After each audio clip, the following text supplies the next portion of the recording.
October 17th, 1979, 11:42 p.m. The Sea of Okhotsk, 380 feet beneath the surface, somewhere off the northern coast of the Soviet Union. The captain's voice cut through the red-lit silence of the control room like a blade through fog. "All stop. Rig for ultra-quiet." Every man on board the USS Parche froze. Not because they were told to, because they heard it. A low, rhythmic thumping reverberating through the hull, the unmistakable acoustic signature of a Soviet warship's propellers somewhere above them in the freezing darkness, and it was getting closer. For the next 11 minutes, 112 men stood motionless inside a steel tube the length of a football field, 400 feet below the surface of waters that the Soviet Union had declared off limits to every nation on Earth. No one spoke. No one moved. Some men held their breath so long their vision blurred, because every single one of them understood a terrifying absolute truth. If the Soviets detected them, there would be no rescue. There would be no negotiation. There would be no prisoner exchange. The captain had orders. And those orders included 150 pounds of high explosive charges hardwired to detonate throughout the submarine. If they were caught, the USS Parche would not be captured. It would be destroyed. Every man aboard her would die. And the United States government would deny they ever existed. But that was not the worst part.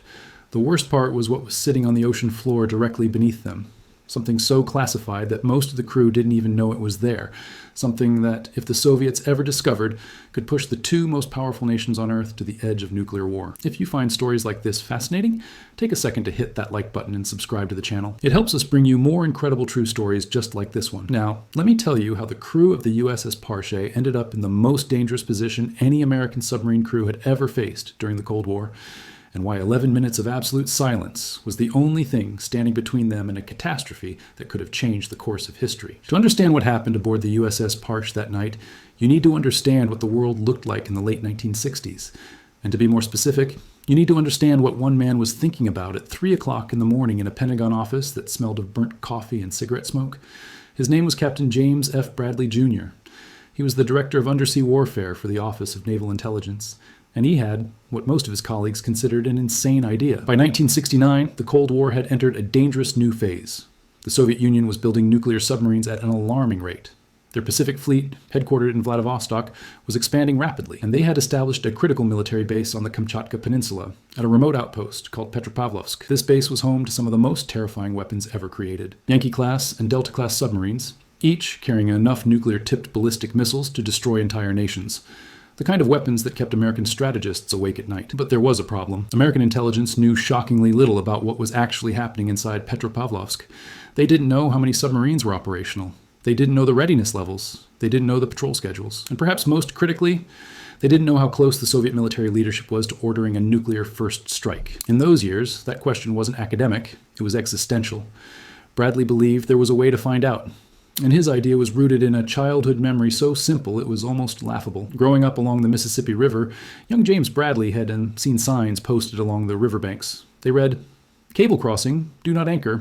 Simple warnings to fishermen and boatmen that telephone cables ran along the river bottom. Bradley's insight was elegant in its simplicity. If the Soviets had a major naval base on the Kamchatka Peninsula, nearly 1,400 miles from their fleet headquarters in Vladivostok, they would need a reliable way to communicate between the two. Radio was unreliable.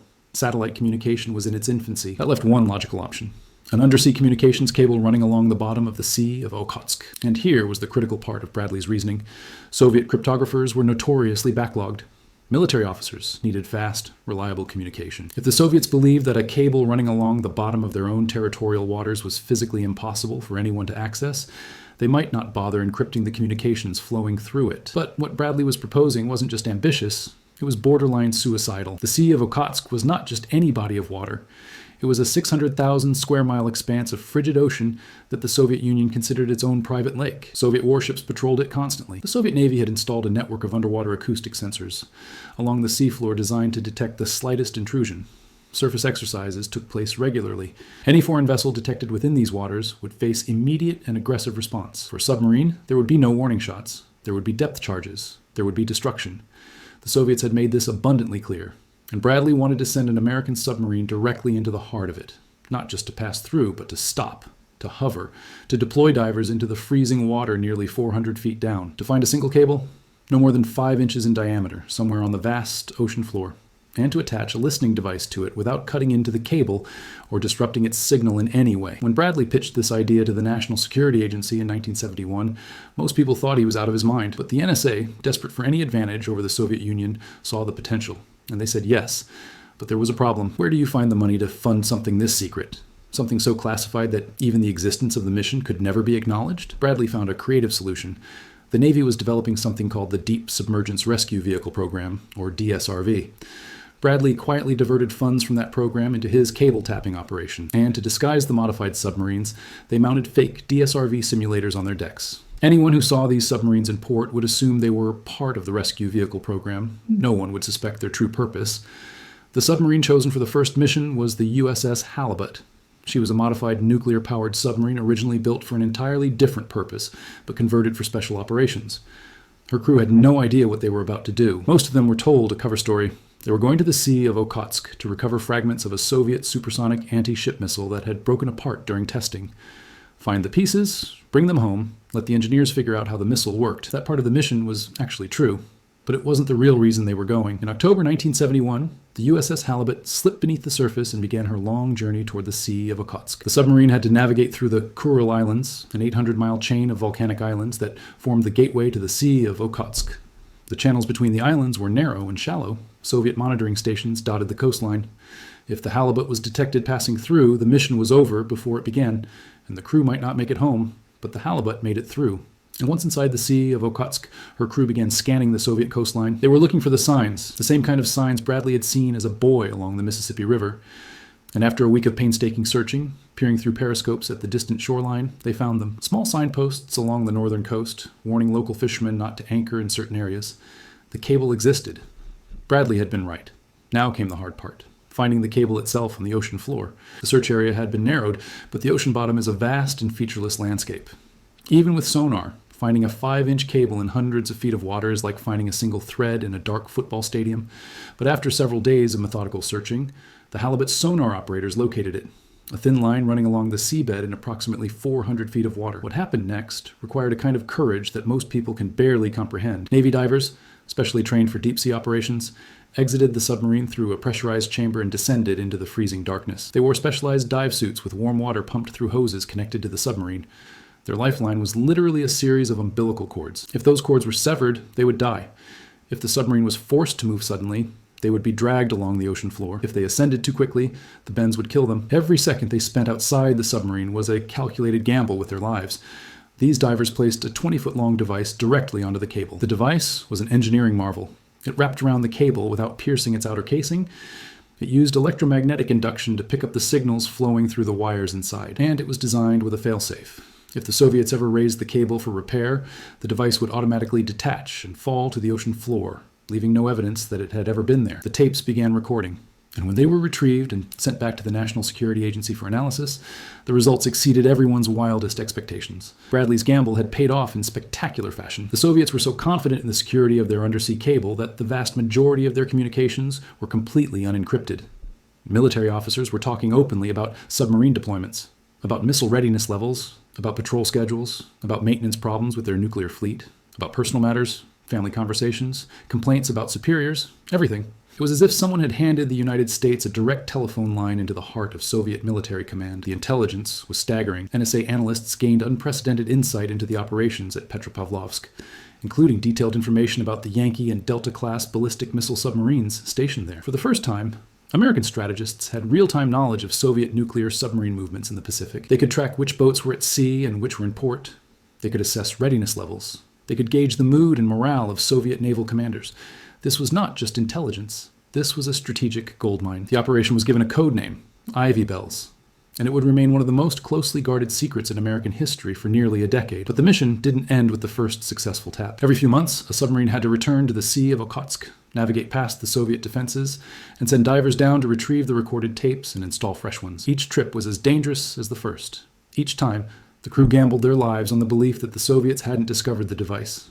Each time, they dove to the ocean floor, worked in near total darkness, and prayed that no Soviet vessel would pass overhead at the wrong moment. When the Halibut was decommissioned in the mid-1970s, the Navy needed a replacement. They chose the USS Parche. The Parche was originally built as a Sturgeon-class nuclear-powered fast attack submarine. Launched on January 13, 1973, and commissioned on August 17, 1974, she began her career as a standard hunter-killer submarine in the Atlantic Fleet. Her crew complement was about 112 officers and enlisted men. She displaced roughly 4,600 tons submerged and could reach speeds of 26 knots underwater. She carried 4 torpedo tubes, Mark 48 torpedoes, and had a test depth of approximately 1,300 feet. But the Parche was about to become something far more extraordinary than a standard attack submarine. In 1976, she was transferred to the Pacific Fleet and sent to Mare Island Naval Shipyard in Vallejo, California, for what the Navy described as ocean engineering modifications. That was a carefully chosen euphemism. What actually happened was a complete transformation. The submarine's torpedo armament was almost entirely removed. Where torpedoes once sat, engineers installed advanced communications equipment, cameras, specialized sonar arrays, and navigation systems designed for precision work on the ocean floor. Side thrusters were added to her lower ballast tanks, giving her the ability to hover motionless in the water column and position herself with extraordinary precision over a specific point on the seabed. Retractable skids, like small ski legs, were fitted to her hull. These allowed the Parche to actually land on the ocean floor and sit there, stable and silent, while divers worked outside. A pressurized diver's chamber was installed, disguised to look like a deep submergence rescue vehicle simulator mounted on her deck. Inside was the equipment necessary for saturation diving, allowing specially trained divers to work at extreme depths for extended periods. The chamber included living quarters where divers could eat, sleep, and decompress over the course of several days while the submarine sat on the bottom. But the most chilling modification was something the crew would rather not think about. 150 pounds of HBX high explosives were placed at strategic locations throughout the submarine, forward, amidships, and aft. These charges were wired and ready to be detonated. They were the self-destruct mechanism. If the USS Parche was ever in danger of being captured by the Soviet Union, the captain had orders to destroy the submarine and everyone aboard. The sensitive technology, the classified equipment, the evidence of the cable tapping operation, none of it could ever fall into Soviet hands. The crew understood this. They volunteered for the mission knowing this. And with almost all her torpedoes removed to make room for espionage equipment, the Parche had only 4 shots for self-defense if she was detected. 4 torpedoes against the entire Soviet Pacific Fleet. It wasn't a comforting number. The decision that would cost them everything. That was the phrase that echoed in the back of every crew member's mind as the USS Parche departed on her first cable-tapping mission. Because here's what made this operation uniquely terrifying. The crew was divided into 2 groups. There were the regular submariners who operated the boat, and then there were the spooks. Intelligence operatives from the NSA and other agencies who arrived shortly before deployment, kept to themselves in restricted areas of the submarine, and never explained what they were doing. Most of the regular crew did not have the security clearance necessary to know the true nature of the mission. They were told the same cover story as the halibut crews before them. They were going to recover fragments of Soviet missile tests from the ocean floor. This meant that the majority of the men aboard the USS Parche were risking their lives for a mission they didn't fully understand. They knew it was dangerous. They could feel the tension in the way officers spoke in hushed tones behind closed doors. They could see the classified equipment that filled spaces where torpedoes should have been. They could sense the gravity of what they were doing from the expressions on the faces of the spooks. But they didn't know the full picture, and in many ways, that made it worse. Because the imagination of a submariner trapped in Soviet territorial waters, forbidden from knowing why he's there, can conjure scenarios far more terrifying than any reality. The approach to the Sea of Okhotsk was always the most nerve-wracking phase of the mission. The Parche had to pass through the narrow channels between the Kuril Islands without being detected by Soviet acoustic sensors or surface patrols. The submarine moved at a crawl, sometimes as slowly as 2 or 3 knots, to minimize her acoustic signature. Every unnecessary system was shut down. Conversations dropped to whispers. Crew members moved through the submarine in socks to reduce footstep noise. Even the cooking schedule was adjusted to minimize the sound of pots and pans in the galley. Once inside the Sea of Okhotsk, the tension only increased. The submarine had to navigate to the cable site, avoiding areas where Soviet naval exercises might be taking place. The ocean floor in some areas was treacherous, with underwater ridges and sediment that could complicate positioning. The water was bitterly cold, temperatures hovering just above freezing, which created unique acoustic properties that could either mask or amplify the submarine's presence, depending on the thermal layers. When the Parche reached the cable site, the real work began. The submarine would descend slowly, using her side thrusters to position herself with extraordinary precision over the cable. The retractable skids would extend, and the submarine would gently settle onto the ocean floor. For the crew, this was an almost surreal experience. Submarines are designed to move through water. Sitting on the bottom, motionless and silent, felt deeply unnatural. The hull would creak and groan as it adjusted to the pressure. Small sounds that would be insignificant in normal operations suddenly seemed deafening. Then the divers would enter the hyperbaric chamber. The pressurization process was gradual and physically demanding. The mixed-breathing gas, a combination of helium and oxygen, made voices sound cartoonishly high-pitched, which provided brief moments of dark humor in an otherwise grim situation. Once pressurized, the divers would exit through a moon pool in the bottom of the submarine, a hatch that opened directly into the ocean below. Imagine stepping out of a submarine 400 feet below the surface of hostile waters. The darkness is almost total. Your lights illuminate a small circle of the ocean floor, revealing silt, rock, and the endless void beyond. You're connected to the submarine by hoses that provide breathing gas, warm water for your suit, and communications. If those hoses fail, you have minutes to live. Above you is a steel cylinder containing over 100 of your fellow sailors.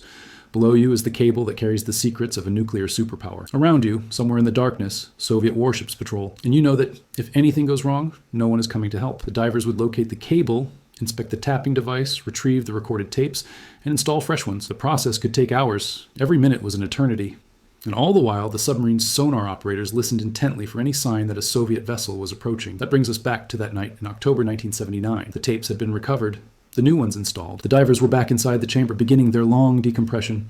The Parche was preparing to lift off the ocean floor and begin her careful withdrawal from the Sea of Okhotsk. And then the sonar operator's voice crackled through the intercom. Contact bearing 045.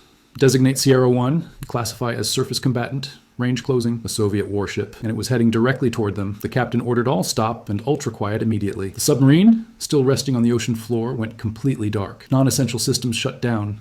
Air circulation fans stopped. The only sound was the faint hum of essential electronics and the beating of over 100 hearts. The thumping of the Soviet ship's propellers grew louder. Everyone aboard the Parche could hear it through the hull. It was a visceral, physical sensation, the sound waves traveling through the water and vibrating through the steel around them. Each thump seemed to come from closer. Each pulse sent a fresh wave of adrenaline through every man aboard. For 11 minutes, no one moved. No one spoke. The sonar operator tracked the contact silently, his eyes fixed on the green waterfall display of the sonar screen. The captain stood in the control room, one hand resting on the periscope housing, his jaw clenched. The officer of the deck stared at the depth gauge. The helmsman's hands rested on controls he was forbidden to touch. Down in the engine room, the nuclear reactor operators monitored their instruments with intense focus. The reactor couldn't be shut down, but every auxiliary system that produced noise had been silenced. In the torpedo room, what few weapons they had were ready but useless. 4 torpedoes against a Soviet warship would only confirm their presence and guarantee their destruction. In the sealed, hyperbaric chamber, the divers sat in their cramped quarters, listening to the sounds of the Soviet propellers through the hull, unable to do anything but wait. 11 minutes. It doesn't sound like a long time, but try sitting completely still and silent for 11 minutes while knowing that one wrong sound could mean your death, while knowing that 150 pounds of explosives are wired throughout the vessel you're sitting in, while knowing that the captain, standing 20 feet away, has orders to detonate those charges rather than let you be captured. 11 minutes in those circumstances is an eternity. And then, slowly, almost imperceptibly, the thumping began to fade.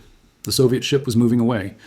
Its course had taken it past the Parche's position without detecting the submarine resting on the bottom.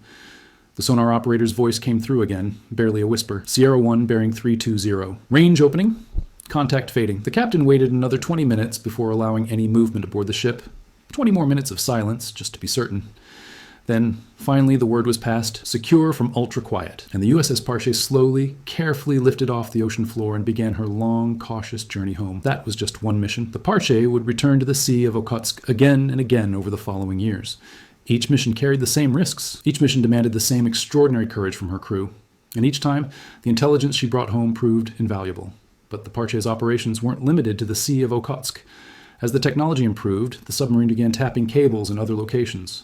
The Barents Sea, near the Soviet Northern Fleet's bases around Murmansk, near the North Pole, beneath Arctic ice. Each location presented its own unique challenges and dangers. In the Barents Sea, the Parche operated in waters that were even more heavily patrolled than the Sea of Okhotsk. Soviet anti-submarine warfare capabilities were at their strongest here. Where the Northern Fleet's ballistic missile submarines departed on their deterrent patrols, the Parche had to navigate past snowboy fields, acoustic barriers, and constant surface and air patrols. One former crew member described it as swimming through a minefield made of sound. Arctic operations presented a different kind of terror. Under the ice, a submarine has no option to surface in an emergency. There is no escape. If something goes wrong with their reactor, the propulsion, the life support, there is nowhere to go but forward until you find a Polinia, an opening in the ice large enough to surface through. The Parche's sail-mounted fairwater planes could rotate 90 degrees, allowing her to break through thin ice. But finding ice thin enough to break through while avoiding ice keels that could extend hundreds of feet below the surface required exceptional skill and more than a little luck. The intelligence the Parche gathered from these operations was transforming American understanding of the Soviet military. It wasn't just tactical information about submarine patrols and missile readiness. The unencrypted conversations captured from the cables revealed the inner workings of Soviet military command. Analysts could detect disagreements between military leaders.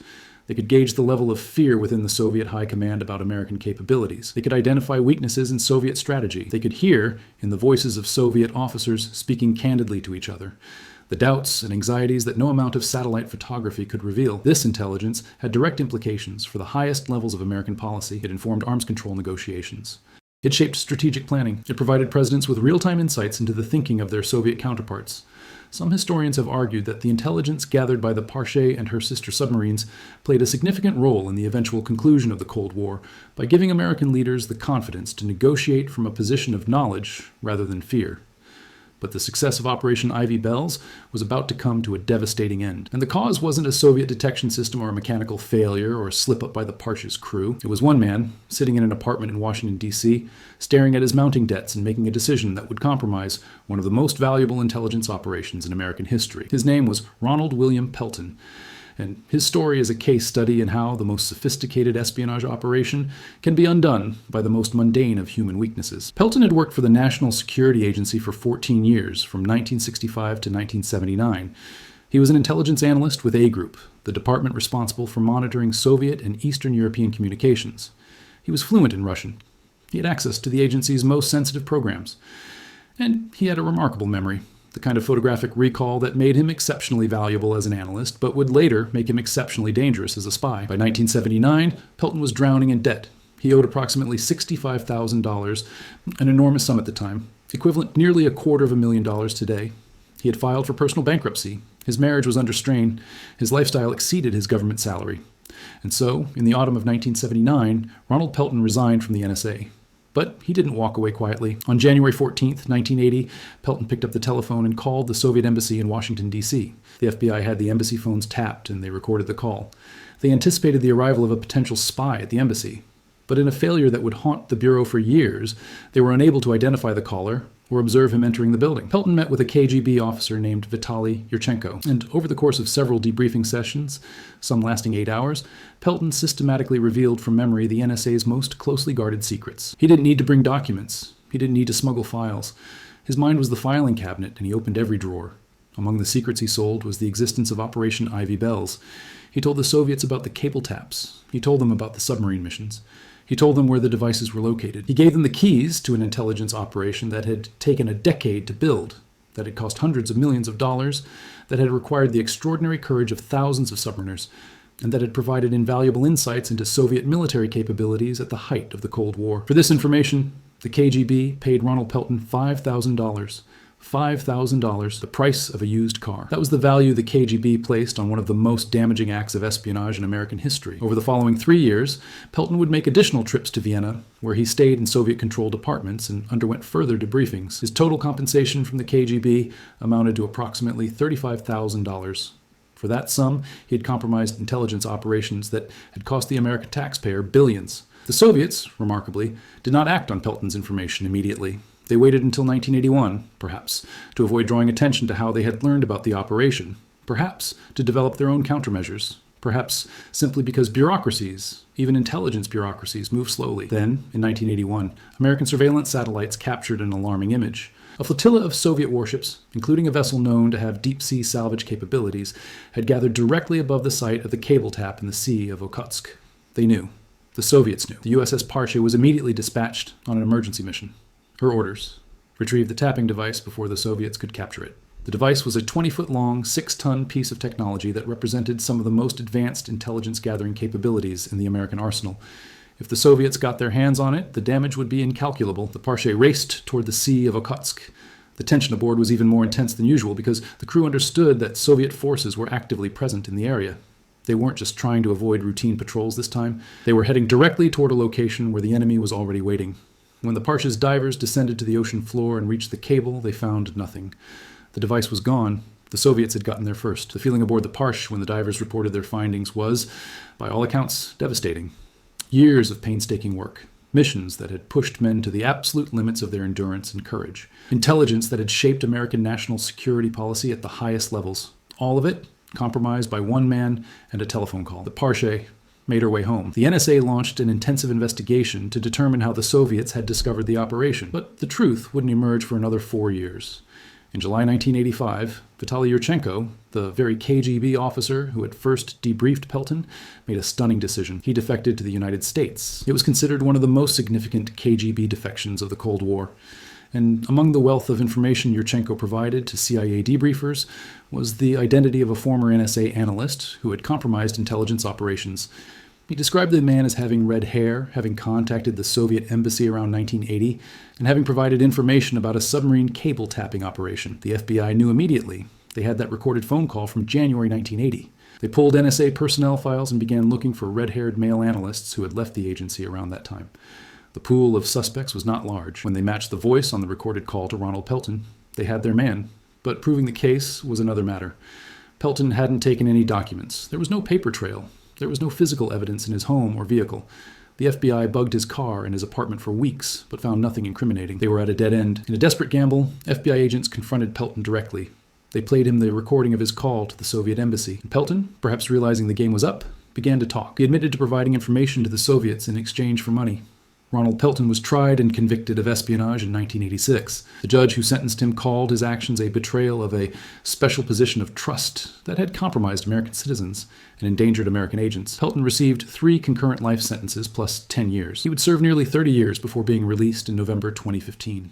He died in Frederick, Maryland on September 6, 2022, at the age of 80. But here's what many people don't realize. The story of the USS Parche didn't end with the compromise of Operation Ivy Bells. What happened next is perhaps even more remarkable. Despite the loss of the Sea of Okhotsk tap, the Navy didn't abandon its cable tapping program. If anything, the program expanded. New, more advanced tapping devices were developed by AT&T's Bell Laboratories. These devices were powered by radioisotope thermoelectric generators, essentially nuclear batteries that could provide power for years without maintenance. They could store up to a year's worth of recorded data, dramatically reducing the number of dangerous retrieval missions required. And the USS Parche was at the center of it all. Between 1987 and 1991, the Parche underwent the most dramatic transformation of her already extraordinary career. At Mare Island Naval Shipyard, her hull was extended by 100 feet. An entirely new section was inserted forward of her sail, giving her a flat-topped appearance that some observers compared to a ballistic missile submarine. This extension housed additional crew quarters for the expanded team of specialists, a more advanced hyperbaric diving facility, improved navigation and positioning systems, and equipment whose nature remains classified to this day. The modifications included upward and forward-facing short-range sonars for under-ice operations, armored spotlights and closed-circuit television cameras for working in the perpetual darkness of the deep ocean floor, advanced maneuvering systems that allowed the submarine to position herself with even greater precision than before, and whatever else was hidden in that 100-foot extension, information that remains among the most closely guarded secrets in the United States Navy.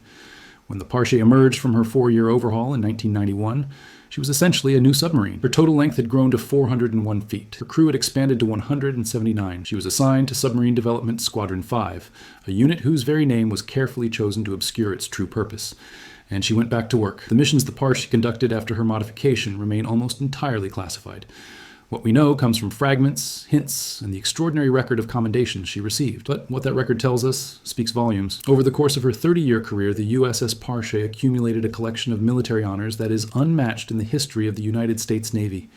10 Presidential Unit citations, 9 Navy Unit commendations, 13 Navy Expeditionary Medals. No other vessel in American naval history has received anything close to this level of recognition. Think about what that means. Presidential Unit citations are among the highest awards a military unit can receive. They are given for extraordinary heroism in action against an armed enemy.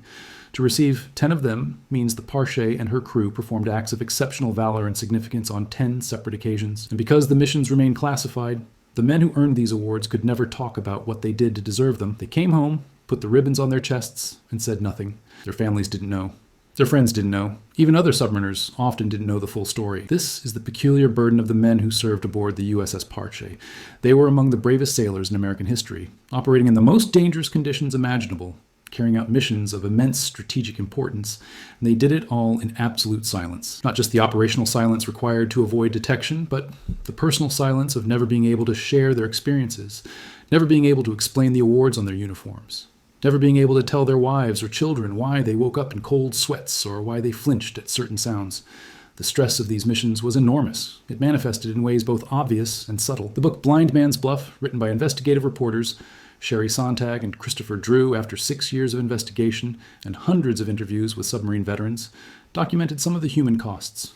Before one deployment in 1981, 15% of the Parche's crew tested positive for marijuana use, including 3 officers. The Navy scrambled to find replacement crew members, temporarily sending the older USS Seawolf in the Parche's place for one mission. That substitution nearly ended in disaster. The Seawolf, an aging submarine already plagued by mechanical problems and crew morale issues, deployed to the Sea of Okhotsk in August 1981. While conducting cable tapping operations, she was caught in an extreme storm. A typhoon above generated forces powerful enough to reach hundreds of feet below the surface, shaking the submarine violently. Her landing skids dug into the seabed.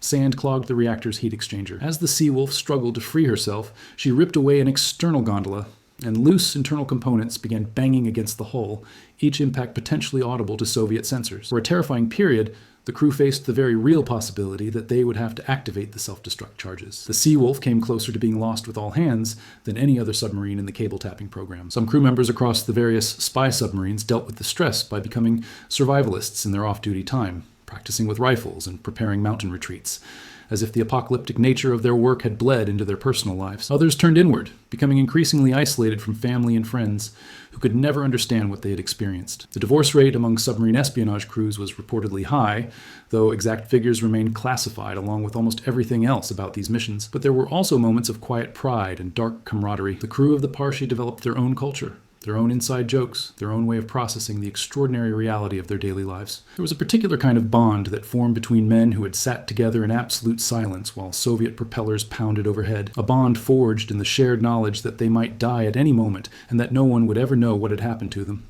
It was a bond that many former crew members describe as the deepest connection they have ever experienced with other human beings. The reporters who wrote Blind Man's Bluff described the challenge of telling these stories. They spent years tracking down former submariners, many of whom had never spoken about their experiences to anyone, not even their families. Naval investigative agents followed the reporters, actively discouraging sources from cooperating. When former crew members finally did agree to talk, many broke down in tears, not from sadness, but from relief. After decades of carrying these secrets alone, they were finally able to say to someone, "I did this. I was there." One former sailor described the experience of returning to port after a mission with devastating simplicity. "You come home, your wife asks where you've been. You say, 'At sea.' She asks what you did. You say, 'My job.' And that's the end of the conversation every time, for 30 years. The legacy of the USS Parche extends far beyond the intelligence she gathered. The techniques developed for her missions, the technology created for her equipment, the operational procedures refined over decades of clandestine operations, all of this formed the foundation for modern American underwater espionage. When the Parche was finally decommissioned on October 19, 2004, after 30 years and 19 deployments, a ceremony was held at Puget Sound Naval Shipyard in Bremerton, Washington. She was officially stricken from the Naval Register on July 18, 2005. Her scrapping through the Navy's ship and submarine recycling program was completed on November 30, 2006. But her sail was preserved. It stands today as a monument near Puget Sound, a silent sentinel bearing witness to the courage of the men who served aboard her. Visitors can see it, photograph it, read the plaques that describe her awards. But the full story of what the USS Parche accomplished beneath the waves remains locked in classified files, known in its entirety only to a handful of people with the highest security clearances in the United States government. The Parche's espionage role was assumed by the USS Jimmy Carter, the third and final Seawolf-class submarine. Like the Parche before her, the Jimmy Carter was heavily modified for special operations. Her hull extended by approximately 100 feet to accommodate the specialized equipment necessary for underwater espionage in the 21st century. According to defense analysts, the Jimmy Carter likely performs many of the same tasks as her predecessor, including tapping undersea cables belonging to nations like Russia, China, and North Korea. But now those cables carry not just military communications, they carry internet traffic. The game has evolved, but the players remain the same. There's a final piece of this story that deserves attention. In 1999, visitors to the Great Patriotic War Museum in Moscow could see an unusual exhibit. On display was a large cylindrical device, roughly 20 feet in length, bearing the words "Property of the United States" stenciled on its side. It was the original cable tap from the Sea of Okhotsk, the one recovered by the Soviets in 1981 after Ronald Pelton's betrayal. The Russians had put it on public display, a trophy of their counterintelligence success. There is something almost absurd about it. One of the most classified pieces of technology in American intelligence history, created by some of the most brilliant engineers at Bell Laboratories, deployed by the bravest men in the submarine service, protected by self-destruct charges and layers of secrecy so dense that most of the crew didn't even know it existed, compromised by a bankrupt analyst for $5,000, and ending up as a museum exhibit in the capital of the very nation it was designed to spy on. It is a reminder that the history of espionage is full of such ironies. The greatest intelligence operations are often undone by the smallest human failings. The most sophisticated technology is only as secure as the weakest person who knows about it, but the USS Parche and the men who served aboard her represent something more than a Cold War spy story. They represent a particular kind of courage that rarely gets celebrated. Not the courage of charging into battle with flags flying and trumpets sounding, but the quiet, anonymous, unrewarded courage of men who volunteered to dive into the deepest waters of the enemy, sit in absolute silence while death passed overhead, and then come home and never speak of it again. For 11 minutes in October 1979, 112 men held their breath while a Soviet warship passed above them. They didn't know if they would live or die. They didn't know if the next sound they heard would be the fading of propellers or the detonation of depth charges. They sat in their steel tube at the bottom of a hostile sea, each man alone with his thoughts, his fears, and his resolve. And when the Soviet ship passed and the silence broke and the order came to resume normal operations, they simply went back to work. Because that's what the crew of the USS Parche did. They went back to work, in silence, in the dark, at the bottom of the ocean, doing a job that no one would ever know about and that most people would never believe. The USS Parche, SSN 683, the most decorated vessel in the history of the United States Navy. Named after the Parche, a small coral reef butterfly fish. A submarine crewed by men whose names you will never know, who did things you will never fully understand, in places you will never see, and who carried their secrets with a discipline and dignity that the word hero barely begins to describe. Some stories deserve to be told, even when we can never know the whole truth. This was one of them. The next time you look at the ocean and see only water, remember that somewhere beneath the surface, in the cold darkness where sunlight never reaches, submarines are still out there, still listening, still sitting on cables at the bottom of the sea. And the men and women aboard them are still holding their breath, still counting the seconds, still waiting for the propellers overhead to fade into silence. Because that is what the silent service does. They keep their secrets, they keep their silence, and they keep us safe, and they never ever talk about it. Ever.